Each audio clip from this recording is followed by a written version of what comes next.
Panoorin natin 'to, Si PBM ay pumunta sa Naga, sa teritoryo ni Leni, Robredo.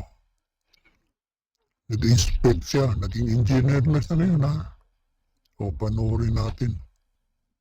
Yung private sector construction, kundi ang pagpagawa nito ng mga iba't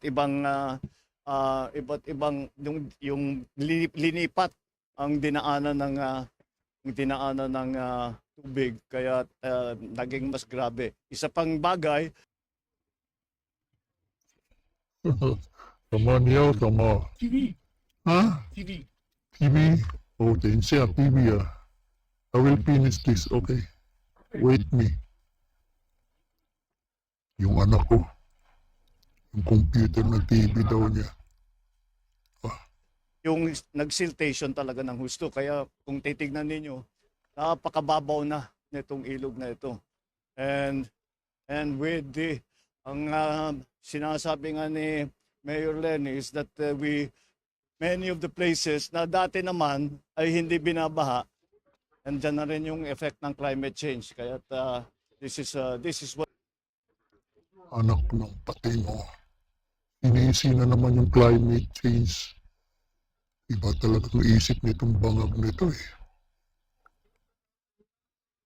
Lagi na lang sinisisi yung climate change.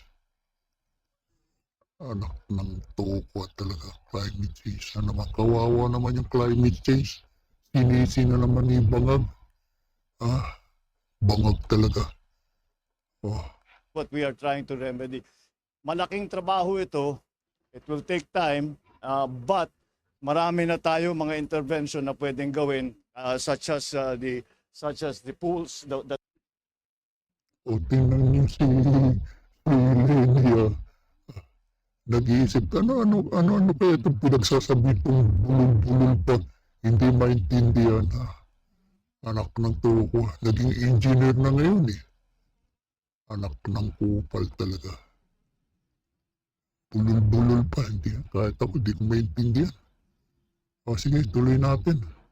That we are going to put up. Retention fund. But tawag nila yung retention fund para mabawasan para mabawasan natin yung pagbaba ng tubig. Dahil nga it is may Bicol River Basin, ang plano na talaga pwede natin gawin, na kailangan natin gawin, ay kailangan natin mahuli, na dapat ma-koleksyon na yung tubig bago pa bumaba sa basin. Dahil, again, as Mayor Lenny was explaining, this is a landlocked province. And because it's a landlocked province, ang tagal lumabas ng tubig. So wag na natin sana papasukin. But this is only the beginning. Ito, desiltation lamang ito. At hindi naman ito, kagaya ng mga ginagawa natin sa ibang lugar, this is not going to be one time. We will keep doing this until we have the more long-term solutions. At hopefully, on the road, if we design everything properly, hindi na natin kailangan paulit-ulit ng binabalik-balikan. Okay? All right.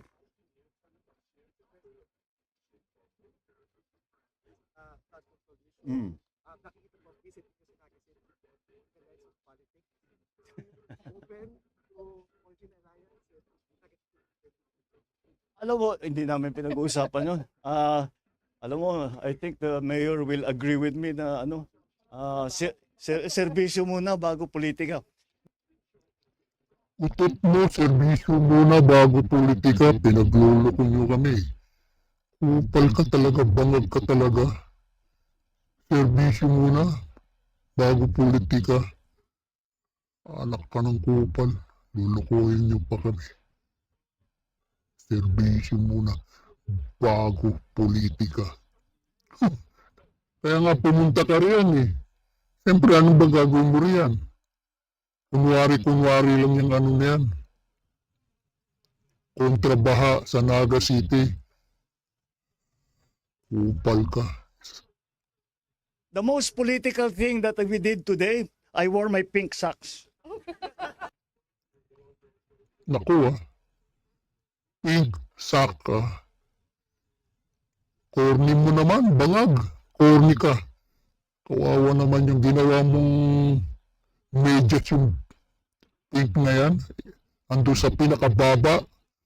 Pwede naman maging t-shirt, pwedeng ibang ano. Ginawa mo pang medyas. Nakakaya talaga yung pink. Hindi ka na nahiya. Andun pa sa pinakababa. Yung medyas ha. Na pwedeng apak-apakan yung pink. Tawa ka pa, tuwan-tuwa ka pa ha. Bangag ka talaga. My pink socks in honor of Mayor Lenny. Corny mo.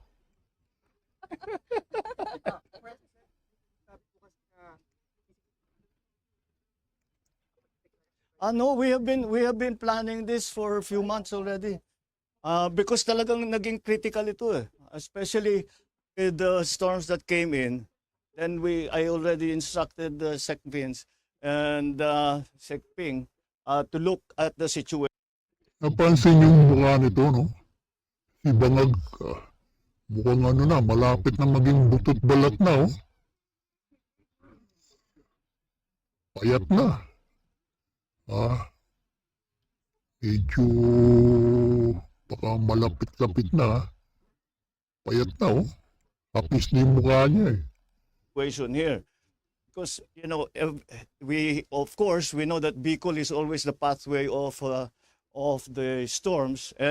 But the problem, the immediate problem that we saw, the change in pattern that we saw, is yung bigat ng bagsak ng ulan. Dati hindi naman ganun karami. You got 700 in one day. 700 centimeters of rain in one day.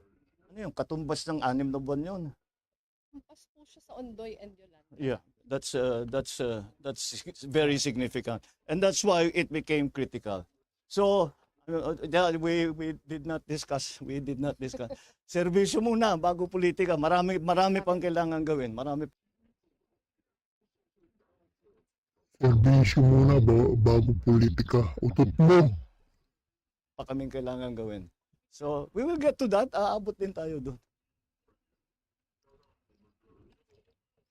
Grabe ka, ha? Pero galawan pang politika rin. Luloko nyo kami, ha? Serbisyo pang politika. Pero yung galawan pang politika. Diba? Bangag ka talaga.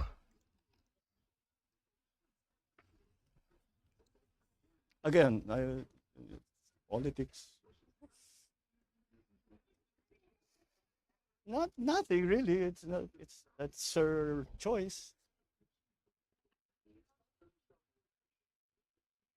Again, this is all politics. We're not going to discuss politics now. We are talking, what we are here for is to try and find solutions to this very important problem, very critical problem that we have not only here in Naga City, but also in Kamsur, and for that matter, for the whole of Bicol. That's what we are concentrating on.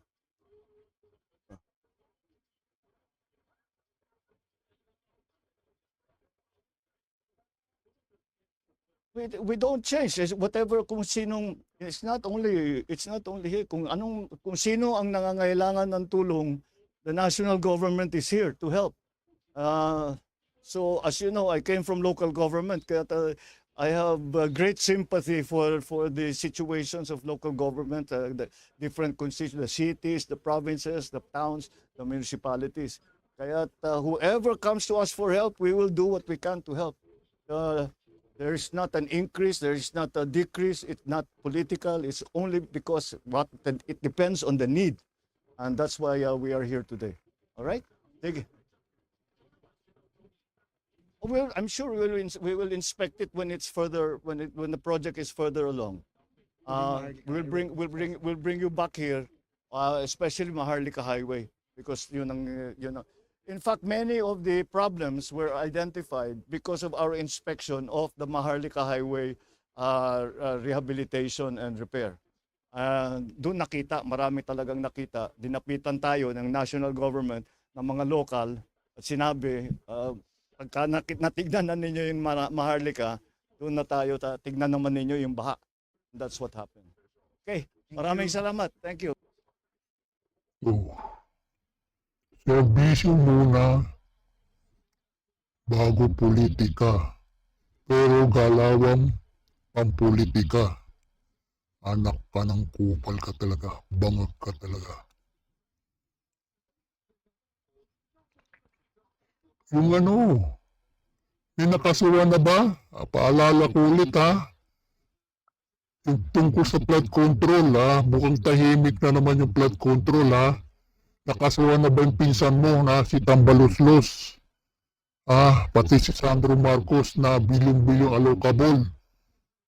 Pinapaalala ko sa iyo. Bangag. Adik, sabi ni Ani Marcos, hanggang ngayon wala pa. Pasko, Bagong Taon, Chinese New Year, Valentine, wala pang nakakasuhan, ha? Yung mga congressman na kontraktor, wala pa rin nakakasuhan. Sabi ni hayop na Boeing na yan, ombudsman, pati si Lacson, 60 congressman na kontraktor. Hayop talaga. Wala pang nakakasuhan hanggang ngayon. Puro na lang senador. Hayop talaga kayo. Kupal talaga kayo.